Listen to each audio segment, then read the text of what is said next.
Bom, senhores, na nossa segunda aula de Direito Processual Civil 1, nós vamos analisar quem são as pessoas físicas que se qualificam para representar em juízo as pessoas jurídicas públicas ou privadas e os entes despersonalizados que têm capacidade de ser parte.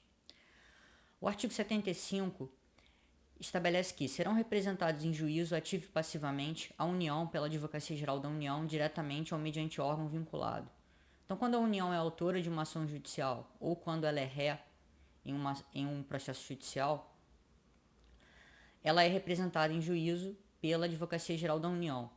Então, por exemplo, quando um militar do Exército resolve ajuizar uma ação contra a União em razão de um ato administrativo praticado pelo Exército. Como o Exército é um órgão da União, esse militar vai propor ação contra a União, que vai ser representada em juízo pela Advocacia Geral da União na pessoa de um advogado da União. Já quando uma autarquia federal é autor ou ré de uma ação judicial, quem vai representar em juízo essa autarquia será a Procuradoria-Geral Federal. É o caso da UFRJ, por exemplo. Quando um aluno, um professor ou um servidor propõe uma ação contra a UFRJ, que é uma autarquia federal, ela vai ser representada em juízo pela Procuradoria-Geral Federal. O mesmo pode ser dito em relação ao INSS, que também é uma autarquia federal. Quando um segurado propõe uma ação contra o INSS, será igualmente a Procuradoria-Geral Federal quem representará o INSS em juízo.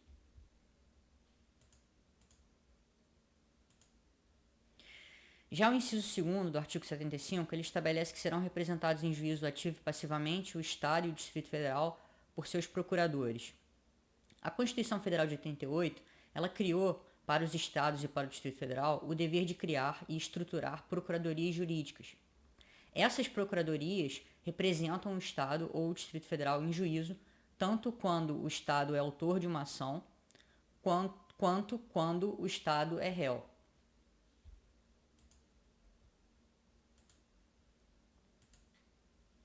O parágrafo 4º do artigo 75, ele traz um interessante exemplo de um negócio jurídico processual típico que pode ser celebrado entre estados da federação ou entre um estado e o Distrito Federal, de forma a delegar a defesa dos interesses do estado em juízo a outro estado da federação.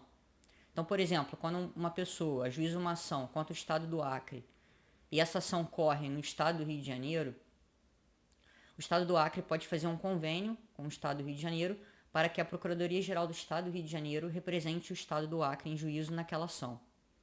Da mesma forma, embora a ação tenha sido ajuizada lá no Estado do Acre, algum ato processual precisa ser praticado no Rio de Janeiro. E, em razão disso, alguns atos processuais precisam ser praticados aqui. Então, nesse caso, havendo um convênio desse tipo, o Estado do Rio de Janeiro, por meio da sua Procuradoria Jurídica, poderá representar o Estado do Acre em juízo.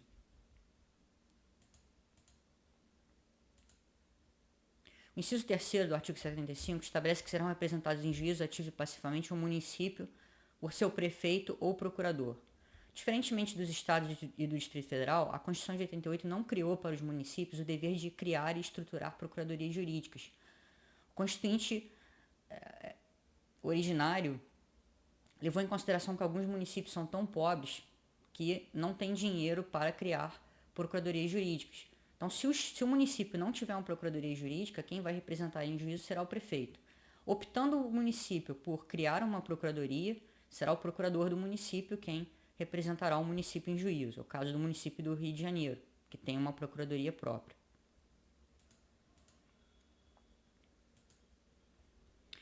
Já o inciso 4º do artigo 75 estabelece que serão representados em juízo, ativo e passivamente, a autarquia e a fundação de direito público por quem a lei do ente federado designar. Então, aqui no estado do Rio de Janeiro, nós temos algumas autarquias, como, por exemplo, o PROCON. O PROCON é uma autarquia estadual que tem um corpo de advogados próprios. Então, quando o PROCON é autor de uma ação judicial, por exemplo, uma ação civil pública que ele ajuiza contra um fornecedor de produtos ou serviços, ou quando alguém ajuiza uma ação contra o PROCON, será esse corpo de advogados do PROCON quem defenderá os interesses do PROCON em juízo. Já o ERJ é uma fundação autárquica, ou seja, uma fundação pública de direito público. A UERJ também tem a sua própria procuradoria jurídica. Então, quando um aluno, servidor ou professor resolve ajuizar uma ação contra a UERJ se defenderá em juízo por meio de um procurador seu.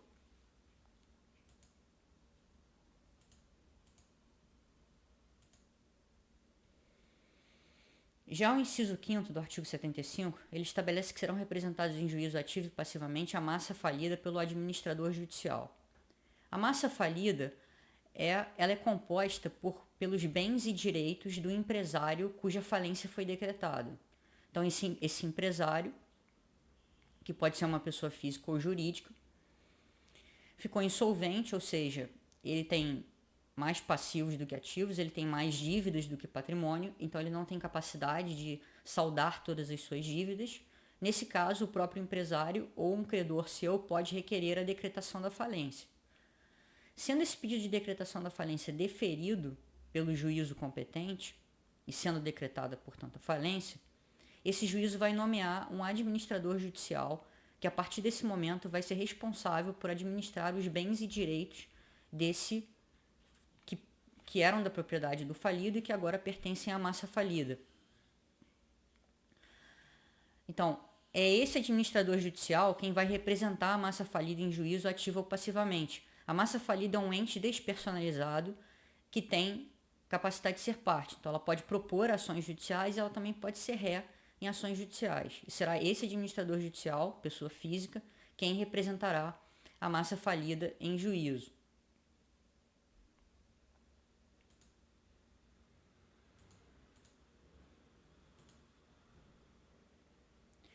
Já o inciso 7º do artigo 75, ele estabelece que serão representados em juízo ativo e passivamente o espólio pelo inventariante.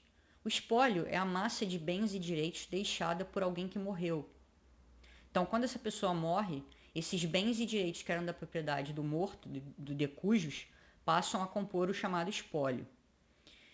Esses bens e direitos que compõem o espólio, eles serão inventariados e partilhados entre os sucessores. Mas enquanto eles não forem inventariados e partilhados, eles integram o espólio. E esse espólio é um ente despersonalizado que também tem capacidade de ser parte. Então ele pode propor ações ou pode ser réu em ações judiciais. Então, o inventariante vai ser a pessoa física que o juiz do inventário vai nomear dentre aquelas estabelecidas dentro da ordem legal. E esse inventariante, que em regra é um dos sucessores, vai ter o dever de praticar todos os atos processuais necessários para dar andamento ao processo de inventário e partilha. Então ele vai ter que fazer as primeiras declarações, depois as últimas declarações e assim por diante.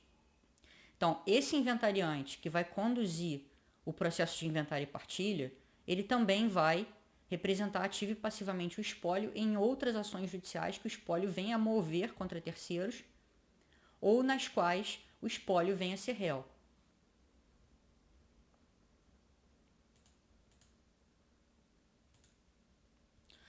Quando o inventariante for dativo, ou seja, quando ele não for nenhum dos sucessores, pode haver uma negligência por parte do inventariante, porque ele não tem um interesse próprio a ser defendido naquele processo. Ele é uma pessoa, um estranho, um terceiro que o juiz nomeou para ser inventariante, porque nenhum dos inventariantes reúne condições de ser, nenhum dos sucessores reúne condições de ser inventariante.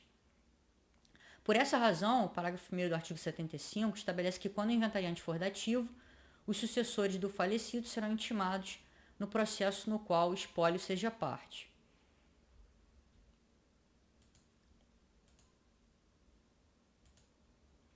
Já o inciso 8º do artigo 75, ele estabelece que serão representados em juízo ativo e passivamente a pessoa jurídica por quem os respectivos atos constitutivos designarem, ou não havendo essa designação por seus diretores. Então, o inciso 8º do artigo 75, ele trata das pessoas jurídicas de direito privado. As pessoas jurídicas de direito público, nós já vimos ao analisar os incisos anteriores que elas serão representadas em juízo ativo e passivamente por quem a lei determinar. No caso das pessoas jurídicas de direito privado, os sócios, ao constituírem ela, ao fazerem os atos constitutivos dessas pessoas jurídicas, o contrato social delas, eles vão dizer no contrato social quem é a pessoa física que vai representar aquela pessoa jurídica em juízo. Tanto quando ela for autora, quanto quando ela for ré. Então, não havendo essa designação, essa representação vai caber a um dos diretores, que é aquela pessoa que pratica os atos de administração da sociedade. Bem, como o estatuto, como o contrato social geralmente diz quem tem a incumbência de representar ativa e passivamente a pessoa jurídica de direito privado, é por essa razão que nós vemos muitas vezes as contestações virem acompanhadas do contrato social, para demonstrar que a pessoa jurídica está adequadamente representada naquele processo por quem o estatuto ou contrato social diz que deve representá-la.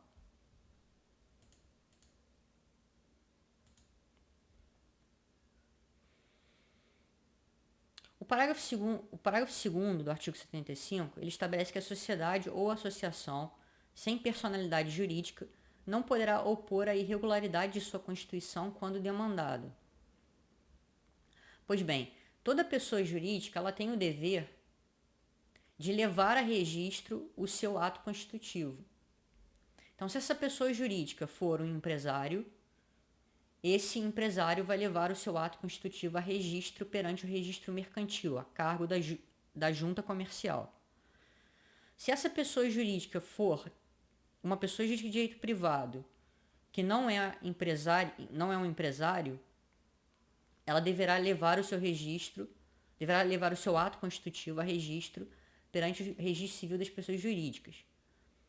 Bem, embora a pessoa jurídica tenha esse dever, muitas vezes os seus sócios deixam de cumprir o dever legal.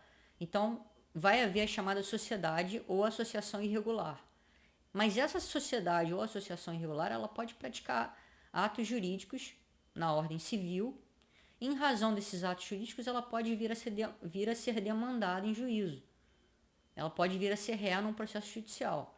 Nesse caso, essa pessoa jurídica irregular, ela não vai poder opor a irregularidade da sua constituição ao autor da ação, ou seja, ela terá a capacidade de ser parte na condição de ré, apesar de ser irregular, apesar de não ter o seu ato constitutivo levado a registro perante o registro competente. Então, nós temos aqui uma regra que é uma decorrência do princípio geral do direito de que ninguém pode se beneficiar da própria torpeza.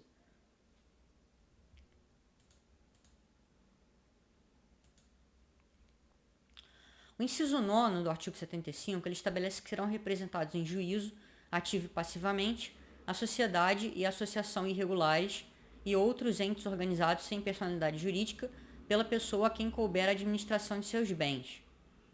Então, como essa pessoa jurídica irregular não pode opor a sua irregularidade ao autor e ela tem capacidade de ser parte como ré, mas ela não tem um ato constitutivo levado a registro, então, ainda que ela tenha um ato constitutivo, como ele não foi levado a registro, não vai haver necessidade de se consultar ele para ver quem é a pessoa física que tem a incumbência de representar aquela pessoa jurídica no processo judicial. Nesse caso, a pessoa que na prática, na realidade, administra os bens dessa sociedade ou associação irregular, será essa pessoa quem vai representar essa pessoa jurídica no processo judicial.